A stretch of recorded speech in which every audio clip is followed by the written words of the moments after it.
Welcome to 10,000 Women, 10,000 Stages. Empowering women like you to amplify your voice, your message, your movement. We believe that if 10,000 new women stepped into high-level leadership platforms, we can transform the industries across the planet. 10,000 Women, 10,000 Stages. And now your host, Narissa Street. Hi, everyone. Welcome again to 10,000 Women, 10,000 Stages. I am so excited to be here with you today. As you know, I am Narissa Street. But, oh my gosh, I cannot wait for you to hear the amazing Tyler J. McCall as he shares some insights. He shares himself. He's so fun. And I really hope that you gain some wisdom from his very, very interesting story. So let's get right into it. So Tyler, tell us about yourself. Oh my gosh, well, thanks for having me. I'm excited to be here. My name is Tyler J. McCall. I am an Instagram marketing strategist and a business coach for digital entrepreneurs.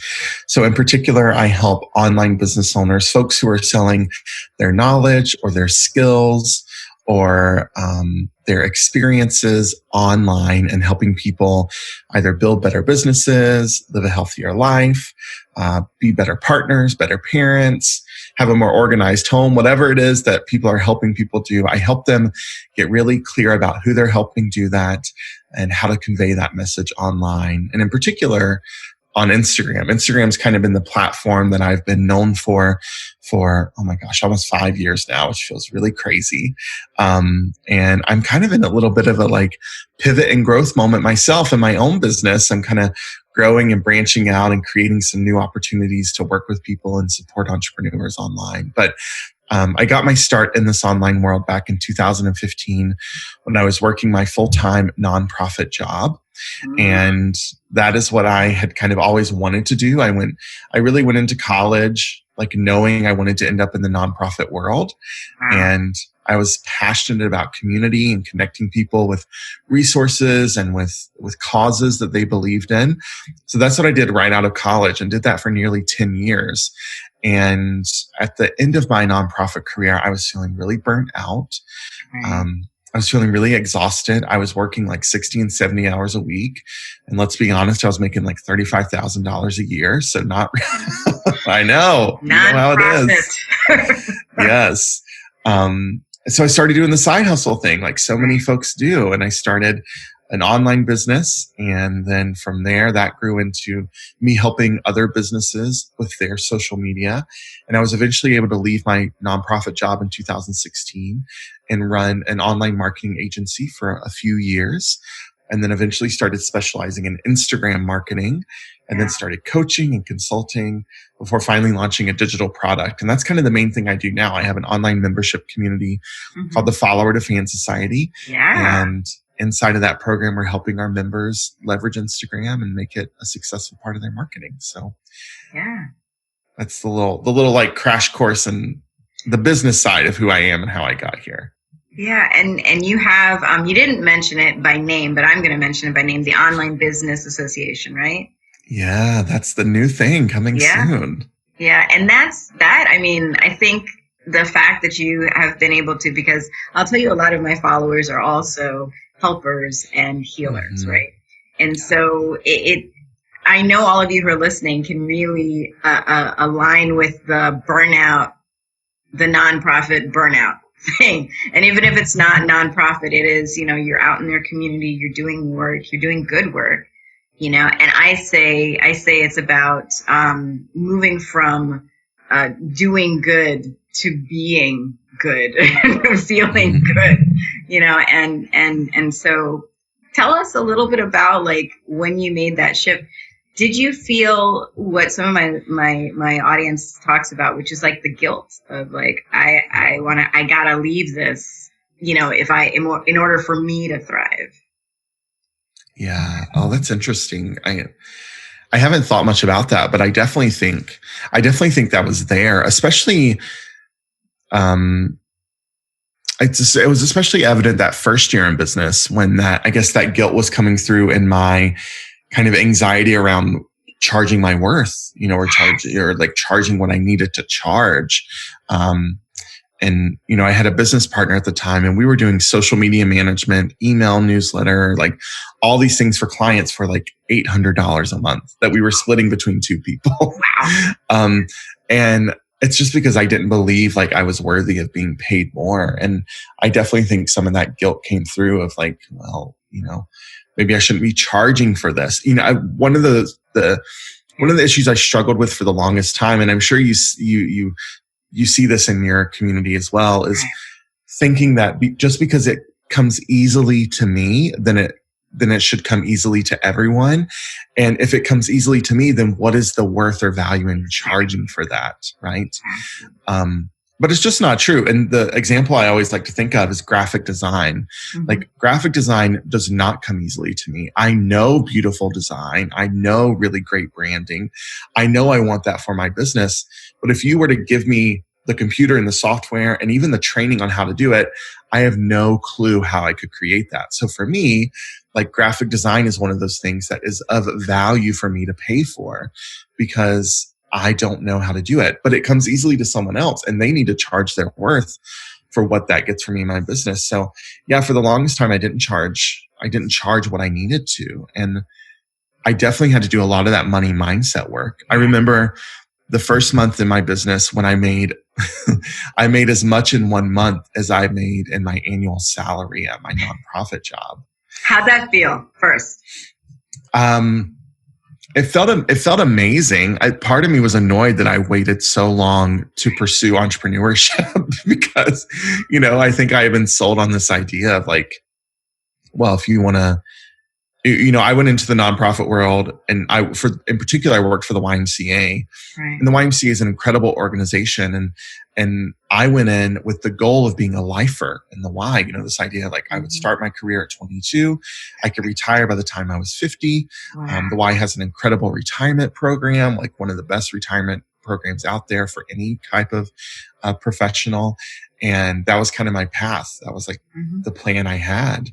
I had my path figured out in how I would like move up from like local to the national association, all those things sorted. And I realized like I had wasted so much time trying to be successful on someone else's terms when I could have been successful on my own terms that whole time. But also, yeah. Sorry, I apologize. Like, I'm so excited because we do that because being successful on someone else's terms, it's also because of the impact that you already know the why has. So like why not align with yourself? There's nothing wrong with that. Oh my gosh. Yeah.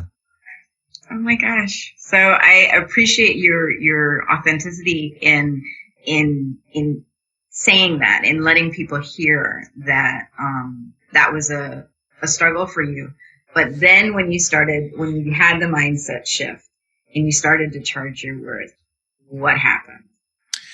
Well, I realized that income was simply just a byproduct of the impact I was creating in my community and how I was serving my clients.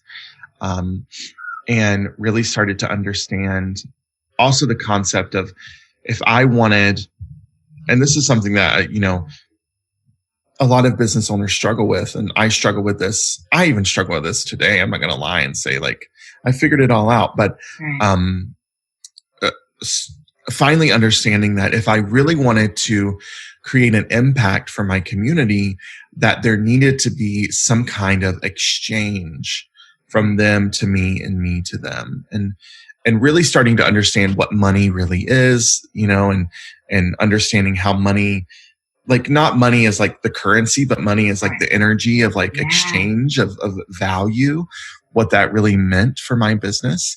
And that I had to be open to receiving that because I needed to give my community a way to invest in themselves. That was another learning for me, is like so much of, spending money on my business has not been about money leaving me and going into someone else's pocket. It's simply me deciding where I want to put that energy for this time to learn what I need to learn to then make that money back. We operate from this motto in our business. And now I have a team, we have employees, we've built out this incredible business. And I operate from this motto of like, we're not spending money. We're just figuring out where we can put our money and then how quickly we can make that money back and how many times over we can make that money back. And then it just kind of becomes a fun game for us. So I really started thinking about it all through that lens. And of course, the financial success followed, and, scaling my business from my first year on my own. My very first year in business, I made like 20 grand. And then the next year I made like 70,000. Then the next year I made 700,000. Then the next year I made $1 million, and like scaling really rapidly. And at the same time, creating massive impact, like impacting thousands of entrepreneurs all around the globe, and then seeing the ripple effect of what they were able to create in their business, in their life. And then just hearing these stories, like this is today the thing that really excites me, the stories of like a client we had that purchased our product, and she told herself like this is the last thing she was going to invest in her business, her art business. And she had been trying to make her art business full time for all these years, and she was almost at the point of giving up. And she invested, and she started promoting on Instagram, and she started getting a little bit more and a little bit more and a little bit more in terms of sales. And she was finally able to quit her side hustles and all her part-time jobs and go full-time in her art. And she never thought that would have been possible for her. Or the member who came in and was able to pay off over $50,000 in credit card debt over the course of a year, just based on what she was getting, the money she was making in terms of her Instagram direct messages, which she had never done that before. And those are the things that excite me now, because now I'm thinking about like all the relief that I felt in my life when I finally got the money stuff figured out, and how much pressure that took off my shoulders. And now what we're able to do for our clients, and the clients' experience and the relief that they have because of those same results. And that's what really excites me now. But to reach more people, to get in front of more people, to serve more people, it requires more resources. It requires more team and more money. And we got to keep making money so we can keep spending money to keep helping more people. Yeah. And I think that's a really key, as you're saying, a few things that I pulled from what you said, which were amazing gems everywhere. Income is a byproduct of impact. Having that mindset shift of the impact that I want to make means that I can exchange, as you were saying, this energy, and the investment that people then get to make in themselves by aligning themselves with the organizations, companies like yours, companies like mine that are doing things that will help them. I think now that is also the mindset shift that we think that, our education and the investment is something that's supposed to be free. No, if you put out something, you get something in return. And just all of that. I loved your excitement at being able to help so many people. So this leads right into, so what are you most passionate about right now with the work that you're doing? Oh, this is an interesting question, because I don't know if you've experienced this, or maybe folks in your circle, if they've experienced this, but 2020 in and of itself, this, COVID, the pandemic, this kind of shut down, being at home situation, the incredible revolution we have for, inclusion and equality in the US right now, all these things that are happening have really made me slow down and think about that question so much of what am I really passionate about? And why do I do what I do? Why do I spend my day and spend my time doing what I spend my day and spend my time doing? And I think more than anything, I'm passionate about connecting people with their resources and the knowledge and the other people that they need to be connected with to get to where they want to go. And this has been an interesting transition for me in my business over the past couple of years. I'll tell you, in 2019, I experienced what I started calling guru fatigue. which I think a lot of online business owners and educators, speakers, influencers, thought leaders experience. I never experienced before, but this idea of everything, and it's kind of this double-edged sword, right? It's the other edge of the coin of, I want to get my clients these results and I want to celebrate with them. And I feel this kind of responsibility, this duty to them. Someone, and I can't remember who, but they share this idea of like the most effective way to build an audience, is to act as if you are the fiduciary for that audience. Like you are responsible for everyone in your audience, whether or not they're your customer. Right. Like you're responsible for either giving them the information they need or steering them away from the information that's going to do them harm. Right. And I think I took that maybe too far and started feeling so responsible for the results my clients were getting and whether or not they got a result or an outcome, and started experiencing a lot of that guru fatigue. And what I'm committed to now and the rest of 2020, especially into 2021, is really shifting my business in such a way where I am simply a conduit for information and knowledge, and I am the connector for people to get them the information and resources they need. It's not the Tyler J. McCall show. It is about how I can be of service to this industry. That's what the Online Business Association is, which you kind of talked about, this new thing we're launching. It really comes from this moment of looking at the online business space and saying, okay, the biggest problems that are plaguing the online business industry right now are the fact that it's siloed, it's segregated, and it's all about being kind of under a guru. Like you go learn from this person, they're your person, you only learn from them, and you're completely clueless to all of the strategy, all of the ideas, all the tactics, all the communities that exist outside of your little corner of the internet. Right. And what does that do? Sorry. That leaves us with an industry that is just so like separated from one another. So and it puts a lot of pressure, as you're saying, it puts a lot of pressure on, and this is one of the reasons that my audience is concerned about stepping into leadership. It puts a lot of pressure on the person who's bringing the information. So that sense of responsibility, I'll tell you that I felt it myself as somebody who stepped into, who very, very reluctantly stepped into leadership. And it's something that I work with people to be very transparent about the fact that you're not perfect, you don't have all the answers, but these are the answers I do have, and happily connect you to someone else. So what you're working on right now, to be the connector and allow people to see that, you know, there's resources everywhere is really amazing. Yeah, I'm really excited about it. Okay. So technical.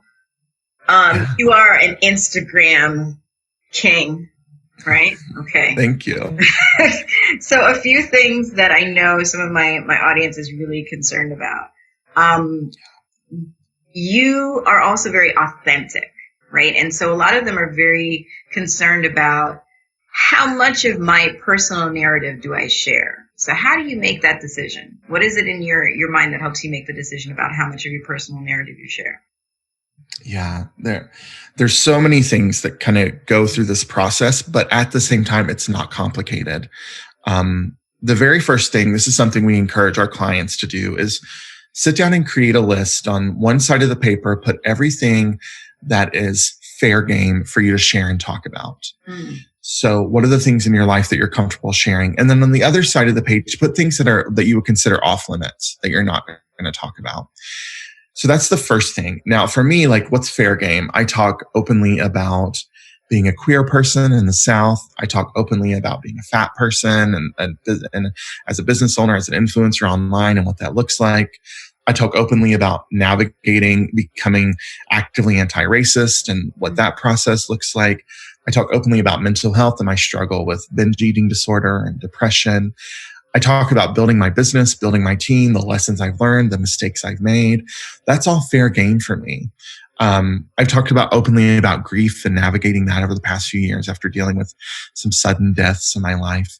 But things that are off limits, I don't talk a lot about my family outside of my husband, Eric. I don't talk about my mom or my brother. I don't talk about navigating that relationship or some mental health challenges that exist in my family. I don't go into detail about some other like personal health problems or things that I navigate. And so that's the first thing you can do, talking about what's fair game, what's off limits. And a really helpful filter for doing that is deciding what is going to be of service to your audience. It's not about just being vulnerable and sharing and being authentic for the sake of being vulnerable and authentic. I'm a big advocate of not just doing things in our business because we want to check it off a to-do list, not just doing something for the sake of productivity to say that we did it, right? So very strategically, how will this be of service to my audience? And the questions you can ask yourself as you are doing this and as you start creating more content through this lens is, what will my followers get out of this? What are they going to learn from this? What will be the value they receive from this content? Right. And then the other question, this is because a lot of people just stop at that question. They're like, okay, I've created valuable content. Okay, well, that's fine. But the next question is, now what will they do with this? The action. So now that they know it, now that they've learned it, now that they've experienced it, now that you've shared the story, what's the next step? And a lot of people start to get really overwhelmed here. And they're like, well, the next step would be for them to transform their life completely from the inside out. And you're like, okay, well, that's great. Yes. Teeny tiny itty bitty, right? How do we eat an elephant? One bite at a time, right? What is the next step? The next step could simply be them just liking that post. It could be them reflecting on something you shared. It could be them sharing that post with a friend that could benefit from what you said.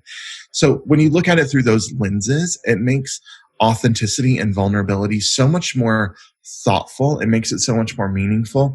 And it also allows you to have boundaries. It's really important that you have boundaries with what you're doing online, or else you end up in you end up in that place. So would you saying that there's that call to action. So would you within that post say, if you like this so much, or if you think this was valuable, share it. Would you make a very explicit call to action, or is that just something that you just hope that they would do? Yeah, it can be both ways. Honestly, it can be explicit and saying, if this was of value, share this with a friend, or if you learned something new, comment below, or, something like that. It can be very direct, but it can also be in the way that you write your content to elicit an emotional response and an action from your followers. I did a post recently, which folks can go find on my Instagram at Tyler G. McCall.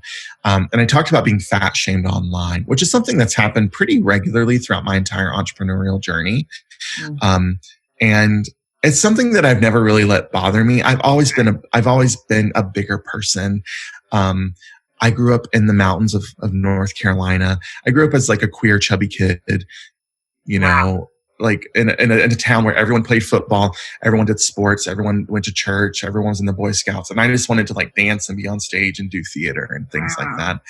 So I've always been different, right? So it's never really bothered me, but there are important lessons that we can learn as entrepreneurs and as thought leaders that we can then share with our communities when those things happen to us. So I shared this post about being fat shamed.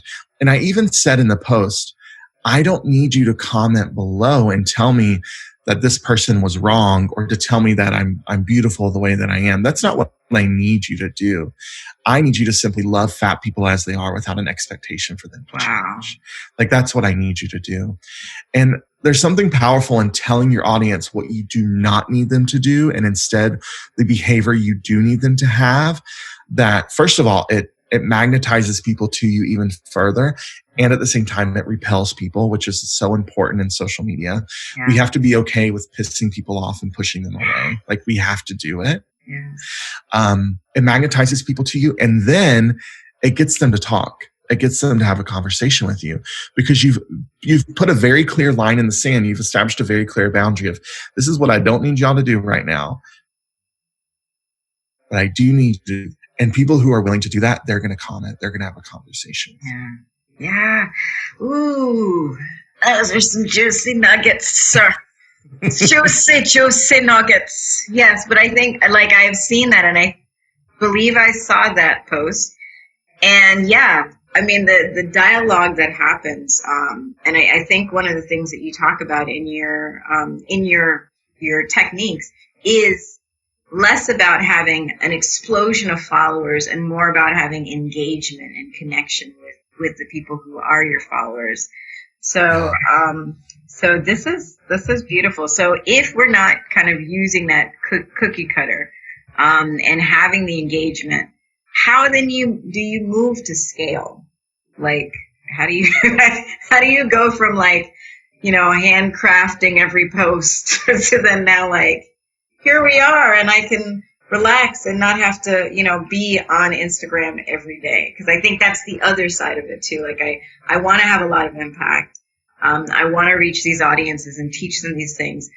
And at the same time, I'm like, I'm going to have to be on Instagram 5 hours out of the day. Yeah, this is a good one. And a lot of clients that come to us for the first time, they're feeling that, right? Because they're kind of operating from this belief or this understanding that, well, to get more results, it's going to require more time. And we actually teach the exact opposite. We say, instead of giving more time to Instagram, figure out how much, be really clear about what you need to do in the time you have. Mm-hmm. So we have clients who are, busy moms running businesses on the side of their full-time career. Mm-hmm. We say, I have like 15 minutes a day. Like I have 15 minutes when I can hide in the bathroom away from everyone else and do my Instagram. So then the question becomes, what do I need to do in that 15 minutes to get the most results from my Instagram account? So things that you can do, first of all, being really strategic about who you're talking to and what you're saying and how you're saying it.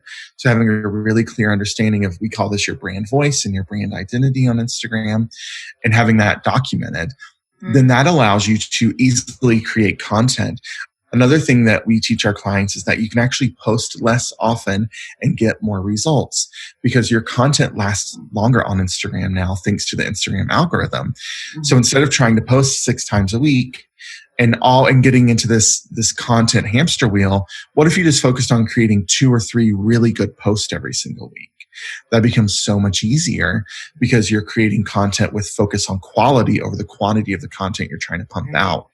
And we're not these like big brands with a content team that can manufacture all this content. So it has to be really strategic. And then the last thing that we talk about, a lot of different things, but the last thing I'll share with you that's really helpful is shifting your mindset on Instagram from that of being a consumer to being a creator. So a lot of business owners and entrepreneurs log on to Instagram with the same mindset as the normal everyday Instagram user, which is as a consumer. And we think, well, and this is an activity we have our clients go through to actually look at how much time they've been spending on Instagram. And it's a little bit painful, because what we realize is that, I'm spending 2 hours a day, but I'm not getting any of the results. And that's because the 2 hours a day you're spending is just mindlessly scrolling, watching Insta stories. Yeah. And look, there's totally a place and time for mindless scrolling. I love to mindlessly scroll. I do that.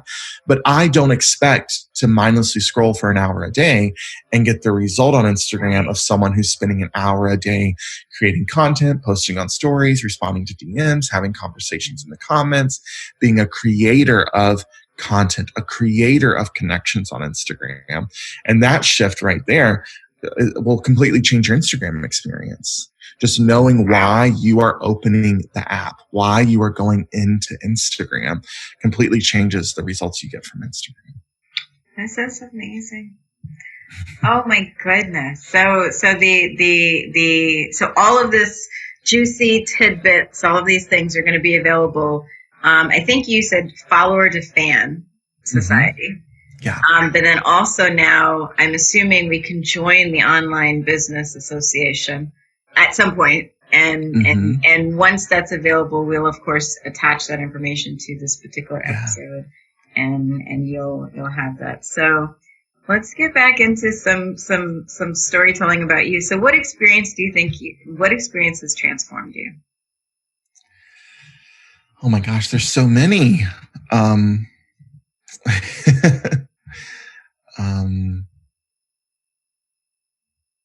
One in particular that's more recent than others is in 2017, when my dad died really suddenly. And I've shared about this a lot online, and on my own podcast and other places. But I was in 2017, at the beginning of that year, I was on my own in business for the first time. My business partner and I had split up at the end of 2016, and my business was starting to grow really rapidly. I was having some of my best months ever. And at the height of that spring, I got a call from my mom saying that she was going to the emergency room with my dad, and he had injured his back at work. He had always kind of had back problems. So we didn't know what it was. And over the course of the next few months, his health deteriorated rapidly, and he ended up having a very invasive spinal cord surgery, in June of 2017. And we thought everything was going to be okay. And just a few days later, he died from a pulmonary embolism, which is just, and if anyone is listening who has experienced that or has experienced loss from something like that, it's one of those things where there's very little control of what's going to happen. And that was a transformational moment for me in my life, because a few months prior to my father's death, I was visiting with him in his hospital room. And he told me that as soon as all of this was over, he was finally going to take some time to enjoy life. He was finally going to take some time to do the things he and my mom had always talked about doing. My dad died. He was 55 years old, and he had started working at the age of 11.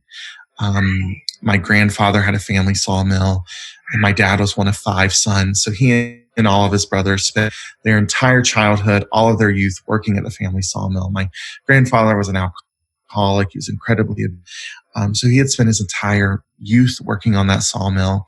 And then he left home at 18, committed to going out and creating his own life with every item, every article of clothing and piece of thing that he owned, and just a few plastic grocery store bags to go out and create his own life. And met my mom, and they got married, and he had worked his entire life. And when he died that summer, first of all, everything in my business just kind of fell apart for the next few months.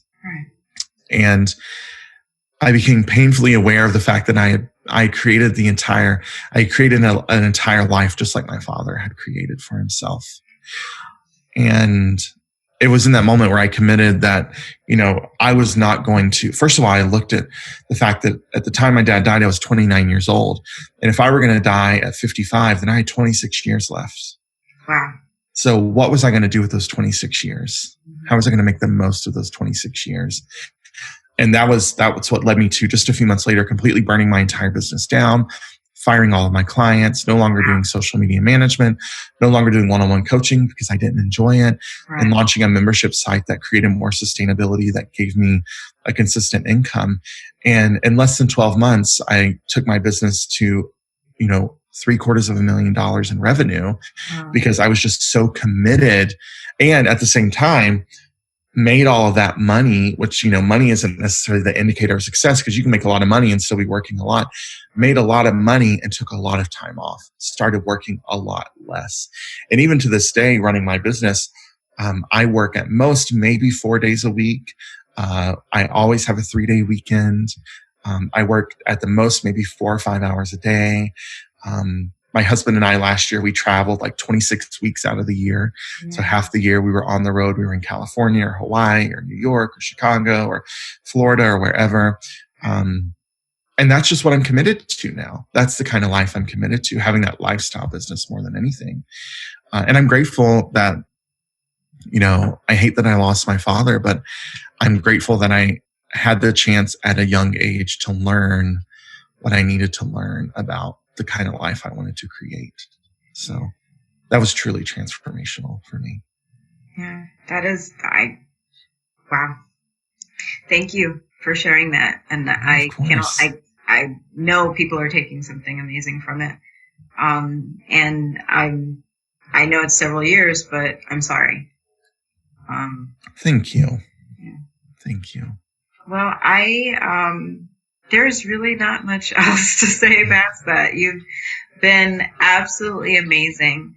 As I said in the beginning to my audience, it is a delight to have you with us.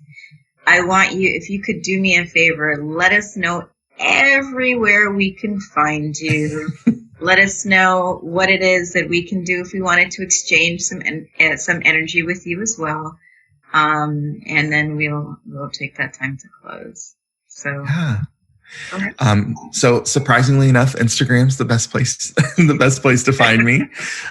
So at Tyler J. McCall. And I'd love to hear from you too. If you listen to today's episode, let me know, send me a DM, let me know your biggest takeaway. Let me know if you have questions about Instagram or anything I shared. I'd love to hear from you. So that's the first place. The next place is, since you're already listening to a podcast, wherever you are, come check out my show, the Online Business Show podcast. We release a new episode every week where we're talking all about online business ownership and digital entrepreneurship. We're bringing in guests to teach you how to components of your online business. I'm sharing my own learnings and stories. And we also have a really cool episode called the Business Roundtable where we answer listener questions. So you can come check that out. So just search for the Online Business Show wherever you're listening right now. And then if you want to learn more about Instagram and taking your Instagram account to the next level for your business, your brand, then you can go to tylerjmccall.com/free. And that's going to take you to my Instagram masterclass training. It's a little over an hour long. And during this training, I'm going to introduce you to my entire Instagram marketing system, talk about what's working on Instagram now, talk about what used to work that doesn't work anymore, and then tell you more about the Follower to Fan Society as well. Beautiful. You have been an absolute delight. So please, if you did enjoy this episode, please make sure that you let us know. You can write us a review, and also go ahead and follow Tyler J. McCall. It has been my honor. Bye. Goodbye. Thanks for having me. Thank you for tuning in to 10,000 Women, 10,000 Stages. Share this episode with someone who needs it. Find us at 10,000women10,000stages.com.